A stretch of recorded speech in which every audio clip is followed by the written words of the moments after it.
ರಾಜಕೀಯದಲ್ಲಿ ಜಾತಿಗಣತಿ ಸಂಚಲನ ಸೃಷ್ಟಿಯಾಗಿದೆ. ಒಕ್ಕಲಿಗ ಲಿಂಗಾಯತ ಸಮುದಾಯ ಕಳವಳ ಪಡ್ತಾ ಇವೆ. ಇದೀಗ ಅನೇಕ ಆಕ್ರೋಶವೂ ಇದೆ ಅವರಿಗೆ.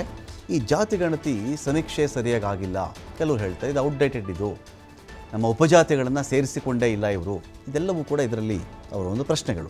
ಸಭೆ ಮೇಲೆ ಸಭೆಯನ್ನು ಮಾಡ್ತಾ ಇದ್ದಾರೆ ಸಮುದಾಯದ ಮುಖಂಡರುಗಳು. ಸಭೆಯಲ್ಲಿ ಜಾತಿಗಣತಿ ವರದಿಯ ಬಗ್ಗೆ ಗಂಭೀರ ಚರ್ಚೆ ನಡೆದಿದೆ. ಚರ್ಚೆ ಬಳಿಕ ತಮ್ಮ ಸಮುದಾಯದ ಸಚಿವರಿಗೆ ಮಾಹಿತಿಯನ್ನು ಕೂಡ ರವಾನಿಸ್ತಾ ಇದ್ದಾರೆ. ಯಾವುದೇ ಕಾರಣಕ್ಕೂ ಜಾತಿಗಣತಿ ವರದಿ ಜಾರಿಯಾಗಬಾರದು, ಜಾರಿಗೆ ಅವಕಾಶ ಕೊಡಬೇಡಿ ಅಂತ ಕೂಡ ಕೇಳಿಕೊಳ್ತಾ ಇದ್ದಾರೆ ಅವರು. ವಿಶೇಷ ಸಂಪುಟ ಸಭೆಯಲ್ಲಿ ಚರ್ಚೆಗೆ ಅವಕಾಶವನ್ನು ಕೊಡಬೇಡಿ, ಲಿಂಗಾಯತ ಒಕ್ಕಲಿಗ ಸಚಿವರಿಗೆ ಸಂಘಟನೆಗಳ ಕಡೆಯಿಂದ ಒಂದು ಒತ್ತಡ ಇದೆ. ಅಡಕತ್ತರೆಯಲ್ಲಿ ಸಿಕ್ಕಾಕೊಂಡಿದ್ದಾರೆ ಎರಡೂ ಸಮುದಾಯಗಳ ಸಚಿವರು ಮತ್ತು ಶಾಸಕರು. ವಿಶೇಷ ಸಂಪುಟ ಸಭೆಯಲ್ಲಿ ಯಾವ ನಿರ್ಧಾರ ತೆಗೆದುಕೊಳ್ತಾರೆ, ಸಮುದಾಯಗಳ ಪರವಾಗಿ ತಗೊಳ್ತಾರೋ ಸರ್ಕಾರದ ಪರವಾಗಿರುತ್ತಾ, ಕುತೂಹಲ ಮೂಡಿಸ್ತಾ ಇದೆ ಈ ಒಂದು ವಿಚಾರ. ಈಗ ಲಿಂಗಾಯತ ಸಮುದಾಯ ಆ ನಂತರ ಏನು ಮಾಡಬಹುದು, ಒಕ್ಕಲಿಗ ಸಮುದಾಯ ಏನು ಮಾಡಬಹುದು, ಇದ್ರ ಬಗ್ಗೆ ಕೂಡ ಸಾಕಷ್ಟು ಕುತೂಹಲ ಇದೆ. ಡೀಟೇಲ್ಸ್ಗಳಿಗೆ ಶಿವಕುಮಾರ್ ಜೋಹಳಿ ಇದ್ದಾರೆ. ಶಿವಕುಮಾರ್ ಜೋಹಳಿ, ಇದೀಗ ಜಾತಿ ಜನಗಣತಿ ಅಥವಾ ಜಾತಿಗಣತಿ ಈ ಒಂದು ವಿಚಾರ ಇದೆಯಲ್ಲ, ಇದಕ್ಕೆ ಸಂಬಂಧಪಟ್ಟಂತೆ ಪರ ವಿರೋಧ ಅಭಿಪ್ರಾಯಗಳಿದೆ. ಉಪಜಾತಿಗಳನ್ನು ಬಿಟ್ಟುಬಿಟ್ಟಿದ್ದಾರೆ. ಈಗ ಲಿಂಗಾಯತ ಸಮುದಾಯದವ್ರು ಹೇಳ್ತಾ ಇದ್ರಪ್ಪ, ಈಗ ನೊಣಬ, ಅಕ್ಕಸಾಲಿ ಅಥವಾ ಕುಂಬಾರ ಅಥವಾ ಗಾಣಿಗ ಲಿಂಗಾಯತ, ನೊಣಬ ಲಿಂಗಾಯತ, ಸಾದರ ಲಿಂಗಾಯತ, ಪಂಚಮಸಾಲಿ ಲಿಂಗ, ಈ ಥರದ್ದು ಏನೋ ಒಂದು ಬರೆದಿರ್ತಾರೆ ಸ್ವಾಮಿ. ಈ ಥರ ಕಸುಬಿನ ಆಧಾರದ ಮೇಲೆ, ಅಂದರೆ ಅವರು ಏನು ವೃತ್ತಿಯನ್ನು ಮಾಡ್ತಾರೆ. ಕುಂಬಾರ ಲಿಂಗಾಯತ ಅಂತ ಒಂದು ಎಕ್ಸಾಂಪಲ್ ತೊಗೊಳ್ಳೋಣ. ಇದನ್ನು ಏನು ಮಾಡಿದ್ದಾರೆ ಸಮೀಕ್ಷೆಯಲ್ಲಿ ಅಂತ ಅವ್ರ ಅನುಮಾನ ಇರೋದು ಅಂತ ಹೇಳಿದ್ರೆ, ಕುಂಬಾರ ಲಿಂಗಾಯತನ ಹಿಂದೂ ಕುಂಬಾರ ಅಂತ ಬರೆದಿದ್ದಾರೆ ಅಂತ. ಹಿಂದೂ ಕುಂಬಾರ, ಹಿಂದೂ ಗಾಣಿಗ.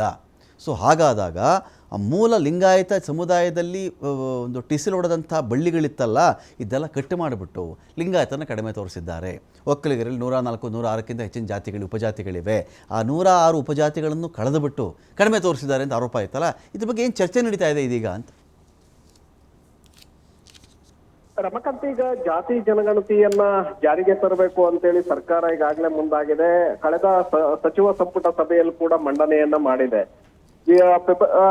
ಏಪ್ರಿಲ್ 17ರಂದು ವಿಶೇಷ ಸಂಪುಟ ಸಭೆಯನ್ನ ಕರೆಯಲಾಗಿದೆ. ಅವತ್ತು ಸುದೀರ್ಘವಾಗಿ ಈ ವಿಚಾರದ ಬಗ್ಗೆ ಚರ್ಚೆಯನ್ನ ಮಾಡಿ ಅಂತಿಮವಾಗಿ ಒಂದು ನಿರ್ಧಾರವನ್ನ ತೆಗೆದುಕೊಳ್ಳುವಂತ ಪ್ರಯತ್ನವನ್ನ ಸರ್ಕಾರ ಮಾಡಲಿದೆ.